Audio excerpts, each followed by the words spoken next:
What is going on, members of the Burger Empire? Brian here for Body by Burgers, and today I'm going to give you my Spartan race recap. You know, how I got bruises like this one on my arm, that fancy thing, you know, fun things like that. So this past weekend on Saturday, August 10th, I did race my very last Spartan race. Spartan Canada is no longer having say as to where the events are in Canada, and with Spartan HQ taking over, it kind of doesn't really look like there's going to be much or many events near me.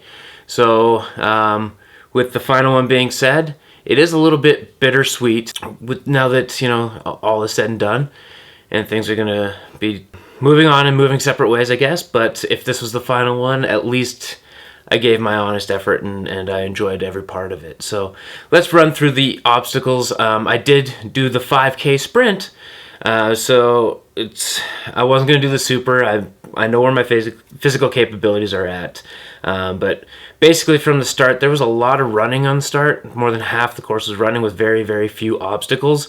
You got to like the 3K mark and you'd only really gotten 5 obstacles, or 4 obstacles actually. It was just not very intensive to start with. But the very first obstacle was a 4-foot wall, which I did. It took me 2 attempts because I didn't realize how much it had sank and it was wavering back and forth on me. So it was just, I mean, I did it and I've done them before, so there was no problem. Then we had the through wall, which is basically the same thing as a 4-foot wall, but they have barriers on either side that you have to go in between. And my body kind of half committed, like my upper body was ready to go and my lower body wasn't. And I jumped and I like scraped my knees and shins all the way up. So now I got like 2 giant bruises similar to the one on my arm, on my knee, on my right knee. So that was a whole bunch of fun. Not really. And then, you know, you continued to run and you ran to the 1.5K mark and they had a water station.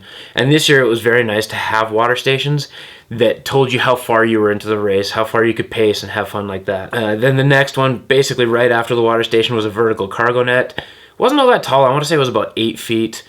I went over that, no problem. They did have 2 cargo nets. We'll get to the next one in a bit. And then the 4th obstacle that they had was considered poop soup, is how me and my friends affectionately call it, is poop soup. It's just literally muddy, murky, thick water, and you just trudge right through it. It's very uneven on the bottom, but this year there's something special about that poop soup. You sank as you stepped. It was not fun, and your feet were full of mud before you knew it. From that poop soup, you had a 6-foot wall. I did not make that 6-foot wall, which means I had to do my first round of burpees. From there, you had a long trail hike that, if I were to guess, is about 1 kilometer. And I wasn't wearing my glasses, and I'm not going to wear my glasses during an obstacle course race. That's just a recipe for disaster. But the simple fact is, going up and down the hills, there was a lot of steepness to it, and without my glasses, the depth perception was off on it a little bit. So I took my time through there because we all know I wrecked my ankle on a hike, and it was flaring up a little bit, so I didn't want to damage it further. So taking my time up and down those trails, despite not being able to see and all that fun stuff, probably my best move on that. Take it nice and easy. But the nice little bit of reprieve from that trail run, there was a water station right at the very top of that, and there was a lot of up and down. So I was very grateful to have that water station. And that was 3 kilometers in, so you were already over halfway done the race. But the way I was pacing, I kind of felt that I hadn't quite done half the race yet, because we had only, to this point, gotten 5 obstacles. It was very obstacle intensive right after that.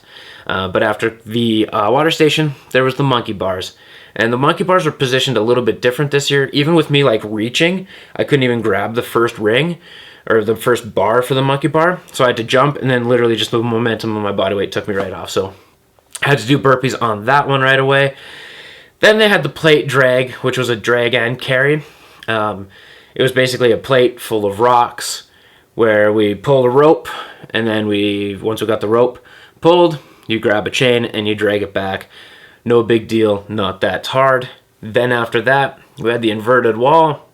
Last year, people helped me over the inverted wall. There was nobody around to help me on the inverted wall, so burpees again. Right from there, bucket carry.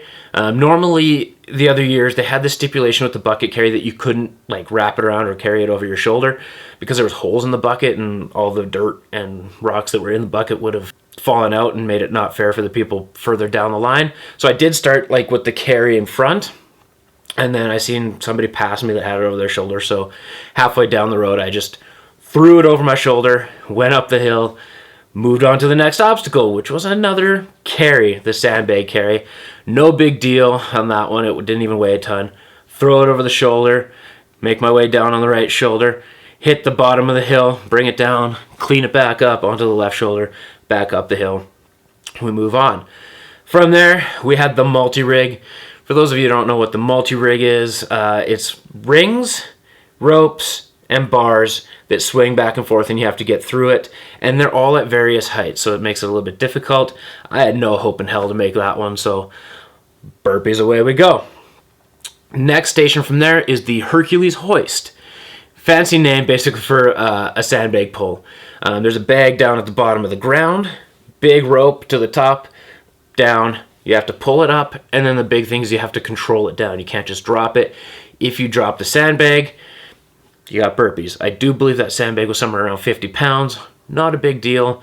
My upper body's strong that way. Handled that like a champ. From that Hercules hoist, more water. Yes. We had a water station. And that water station was the final one. And it was basically at about the 4.5K mark. So you still had 1K to go. But it got very obstacle heavy at the end. Just to kind of make sure you had what was left in you, I guess. From there, after the water station, there was the barbed wire crawl. A lot of people have a different tactic going there. There's the crab walk, there's the army crawl, there's rolling through it. Personally, because of my size and my comfort level, I have to army crawl through it. It takes me way too long to go through there as an army crawl. I might have honestly been better off just to do the burpees on it, but I continued to just push through on the army crawl, cutting up the forearms, elbows, and the knees. And this one was about 50 feet long. I would say it's about 25 feet. You do a 180, 25 feet back. Then you had a rope climb. Didn't even attempt it. Never done a rope climb in my life. So why am I going to attempt it with muddy hands, burnt out grip, all that fun stuff. So I just did the burpees on there. And then from there, on that rope climb, you had more poop soup. A long stretch of it. But it was kind of the poop soup where, again, you're sinking into it. So we just had to keep the feet moving. Hopefully you're not sinking too much in there and you're on your way out. The only thing that kind of sucked, right after poop soup, there's the Atlas stone carry. The Atlas stone carry, you take it 15 feet, drop it past the line, 5 burpees, pick it up, do another 15 feet. The only problem was with those Atlas stones, and it's not the weight of the Atlas stone or anything like that I had a difficulty with. It was the fact that you came out of a big trench of water full of mud, and people are picking the stones up. So now the stones are not only picking up the mud from the clothing, they're picking up the mud from the ground. So they were slippery to grip onto, and they just continued to get heavier. I had to take a couple breaths before it, a couple breaths after the burpees, but I did make it through no problem. From the Atlas stone carry, we had the A-frame cargo net. I had a little more difficulties than the previous year about that. Maybe it's because I went from 270 pounds last year to 330 pounds this year. But I did go over it. It was very shaky, very wobbly. I tried to stay to the edges to make it more stable. But with my height and my lack of athleticism, there was not a lot of room for me to throw my leg over and secure myself on the rope that way. But I did get over it with a lot of unsteadiness, but we did it. From there, they had the Z-walls, and for those of you that don't know what the Z-walls are, they're patterned literally as a Z. Couple bricks on there, you make your way through, and you have to. It's like an inside-outside, inside kind of turn deal, and then you have to hit the bell afterwards. I did not make that, so again, we did burpees on that. From there, we had the dunk wall, which was in more poop soup. So if you go underneath and back out, it's tough to see, and me making a rookie mistake did not plug my nose going under that dunk wall, so I had a whole bunch of mud go up into my nose and couldn't breathe. for the majority of the rest of the race, but that's okay because we were literally at the end. You go under that dunk wall, you have about another 15 feet of poop soup with a slippery slope on the way up, and then you have the spear throw, also known as the burpee maker. But thank goodness this year I didn't have to do the burpees on the spear throw because I nailed it, barely hitting it. Hit like the top right shoulder of the area that was allowed, and it just barely clung in. And then the rest of my race went to hell. The very last obstacle was called the slip wall. So it's basically a pyramid. This side is completely plywooded over with a rope that you have to traverse. To make the best reference the way this looks, 1960s, 70s Adam West Batman when he's climbing up the wall. Yeah, that's what you got to do, and then you throw yourself over the other side. But the other side is slatted, so you can just basically crawl it down like stairs. So on the very top, I'm making my way, plugging my way, and then I'm about to throw my left leg over the wall.